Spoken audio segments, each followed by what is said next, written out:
गुंडागर्दी की भी एक हद होती है। लोग अपनी पर्सनल दुश्मनी निकालने के लिए इसको राजनीतिक रूप देते हैं। जी हाँ, हम जिस जगह पर खड़े हैं उसी जगह की एक घटना है कि इसी घर में बुरी तरह से बीजेपी के कुछ लोगों ने इन लोगों पर जो है हमला किया, और मैं आपको दिखाती हूँ किस तरह से हमला किया। आइए इनसे बात करते हैं। हमारे साथ है ये सर आपका क्या नाम है? कपूर चंद बेरवा। तो कपूर जी, पहले मुझे ये बताइए मुद्दा क्या हुआ? पूरा मुद्दा कुछ नहीं था मैडम, कल तो हम सो रहे थे, रात को अचानक ये सारे के सारे लोग टूट पड़े हमारे ऊपर। इन्होंने 1 मई को भी हमारे ऊपर अटैक किया था।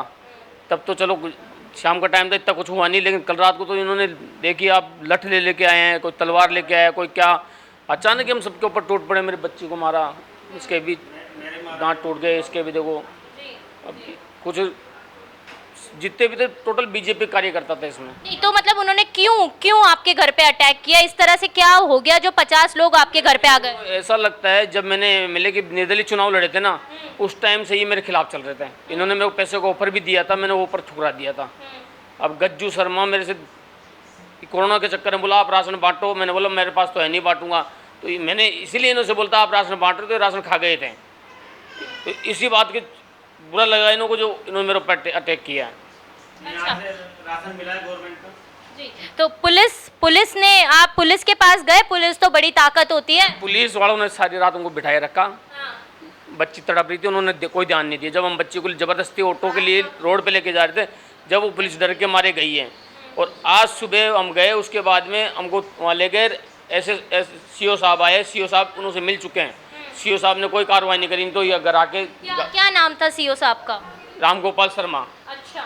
उन्होंने कोई कार्रवाई नहीं करी। वो CO साहब बल्कि मेरे से खुद ये कहते हैं कि आप खुद गलत हो, आपकी फैमिली गलत है इसके अंदर। नहीं मतलब ऐसा क्यों बोला उन्होंने? उन्होंने इसलिए बोला कि उन लोगों के 25-30 लोग आए थे ना, उनके ऊपर किसी के ऊपर कोई इक्के दुक्के थे, उनके ऊपर जो चोट के निशान थे, बाकी औरों पे नहीं थे। जबकि मैंने सबके नाम लिखाए थे, उन्होंने किसी के चोट के निशान नहीं थे। तो CO साहब बोले इन्हों के भी चोट के निशान आने चाहिए थे। अब हम तो घर में 3 जने, वो 50 जने, तो उन्हों के कहाँ से निशान आएंगे? सबने हमको घर में आगे दबोच लिया और जब मारा उन्होंने हम लोगों को। और मुझे ये बताइए कि पुलिस की रिपोर्ट आपकी ढंग से लिख ली गई है? पुलिस ने बिल्कुल रिपोर्ट हमारे हिसाब से कोई रिपोर्ट नहीं लिखी।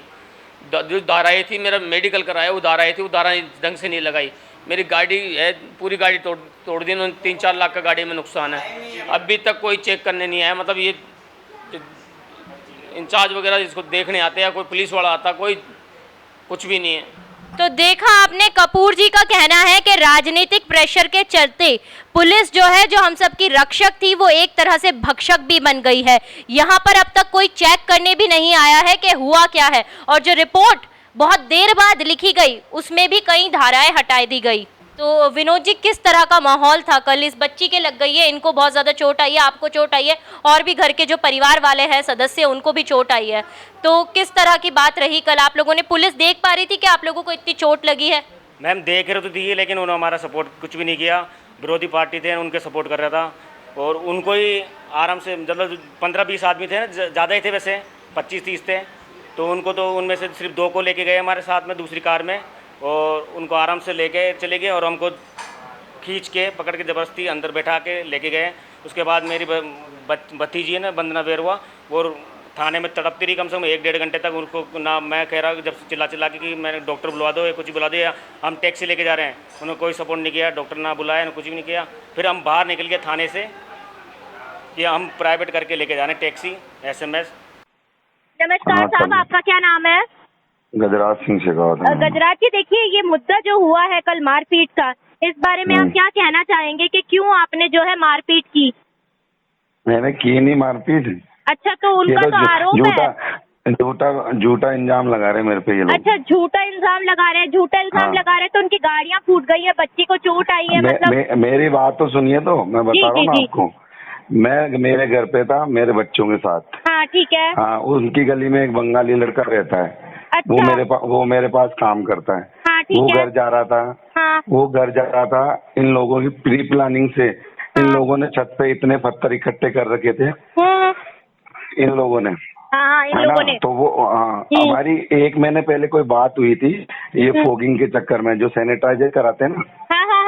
हाँ, उस चक्कर में हमारी 1 महीने पहले कोई बात हुई थी, है ना। ये रास्ता रोक रखा था इन्होंने, तो हमने बोला हाथ जोड़ के, सर आप आप ये रास्ता हटा दीजिए, हम ठोक करेंगे अंदर, क्योंकि हमारे भी लोग रहते हैं। हाँ तो ये बोला नहीं, मैं नहीं आने दूंगा मेरी गली में। ठीक है। ये लोग बोले, है ना। और पूरी पब्लिक साथ थी हमारे, हैं? क्या? तो पूरी सर, पब्लिक sorry, हमारे साथ थी। हाँ पूरी पब्लिक आपके साथ थी। पूरी पब्लिक हमारे साथ थी। ठीक है। पूरी पब्लिक हमारे साथ थी। इन्होंने वहाँ पे हमसे बदतमीजी की। उस टाइम हम हाँ, थोड़ी तू मैं होके हमारी हो गई आपस में। हम धक्का मुक्की, हम आ गए वहाँ से। फिर अगले दिन मैं वापस लेके गया गाड़ी और रास्ता हटवा दिया मैंने, क्योंकि मेरे भी रिश्तेदार रहते हैं, है ना। उस दिन के बाद में इन्होंने कल उस लड़के पे, जब तू मैं हाथापाई थोड़ी सी हो गई थी, हाँ। तो उस टाइम पे इन लोगों ने फिर उस प्री प्लानिंग के तहत पत्थर ऊपर रखे। हाँ। और है ना, वो अमन जब घर जा रहा तो उसके ऊपर पत्थर बरसाए इन लोगों ने। हाँ। फिर उधर से वो लोग, उसके घर वाले, उन्होंने वो चिल्लाया होगा, तो उसके घर वाले, माँ बाप आए हैं सारे, क्या उन नाम पर भी था उस पत्थर। लड़के का? अमन। अमन नाम था। इन्हीं की गली में रहता है। हाँ। कब की बात है सर ये? हाँ, ये कल की है, 10 सवा 10 बजे ठीक की है। बात। फिर क्या हुआ? फिर इन्होंने पत्थर बरसाए, तो उन ये चिल्लाए, तो उनके माँ बाप आए, तो उनकी माँ के भी पत्थर मारा, तो उनके माँ एडमिट है अभी। अच्छा, मतलब औरत पे भी पत्थर मारे इन्होंने? हाँ, माँ एडमिट है इसमें और उसका जबड़ा टूट गया है। और पिताजी के टांग में लग गई है। हाँ। तो उसके खुद के माथे में लगी है। उसके भतीजे के 4 टांके आए हैं। जी, फिर आप लोगों ने क्या किया? मेरे को फोन किया किसी ने, वहाँ से पड़ोस में थी। हम लोग फिर आए हैं। ये आस पड़ोस वाले भी बता देंगे आप लोगों को, आप जाओगे तो। हाँ। हम वहाँ गए हैं, हमने छुड़ाया है, इसके अलावा कुछ नहीं किया। और इन्होंने फिर हमको क्या धमकी दी है कि आप यहाँ आए हो ना, अब तुम पे भी केस करेंगे ST/SC का। अच्छा अच्छा अच्छा अच्छा। तो सर एक बात बताइए, आप ये हाँ। जो इन्होंने, मतलब इनके जो निशान है, खून वून आ रहे हैं, ये कैसे हुआ? ये तो आपस में लड़े ना वो लोग, उन्होंने भी इनको मारा, उन्होंने भी इनके शीशे फोड़े। फिर ऐसे उन लोगों ने करा ये लोग काम। जो वो अमन था ना, हाँ। उसके समाज के परिवार के लोग रहते नहीं क्या वहाँ? हाँ। हाँ, तो वो लोग आए, तो हाँ। इन आपस में हुई है। जैसे मुसलमान और हिंदू की लड़ाई होती है ना पत्थर से, अच्छा अच्छा, मतलब ये एक आपसी लड़ाई है जिसमें पहल उन लोगों ने की थी। हाँ हाँ हाँ। और जो है हाँ। जब उन्होंने सेल्फ डिफेंस की कोशिश की, अमन और अमन के परिवार ने, उसी सेल्फ हाँ। डिफेंस में उनको भी चोटें आई है। हाँ, उनको भी आई है, इनको भी लगी होगी। अब मेडिकल कल साथ में करा है सबका, लेकिन अमन के परिवार को ज्यादा चोटें आई हैं। उनकी मम्मी का जबड़ा, उनके भतीजे का 4 टांके, अमन के खुद के माथे में लगी है, उनके जीजाजी के पाँव में लगी है, उनके पिताजी के पाँव में लगी है, और इनके कपूर चंद जी के लगी है।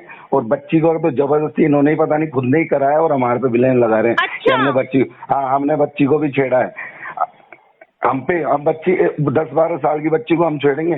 ये काम हमारा है क्या? आप बताओ, ये बच्चा है क्या? जी जी जी जी, बहुत बहुत धन्यवाद। तो देखा आपने किस तरह से राजनीतिक नफरत हमारे देश में बढ़ती जा रही है। लोग आपसी राजनीतिक विचारों के चलते एक दूसरे की जान के पीछे पड़ गए हैं।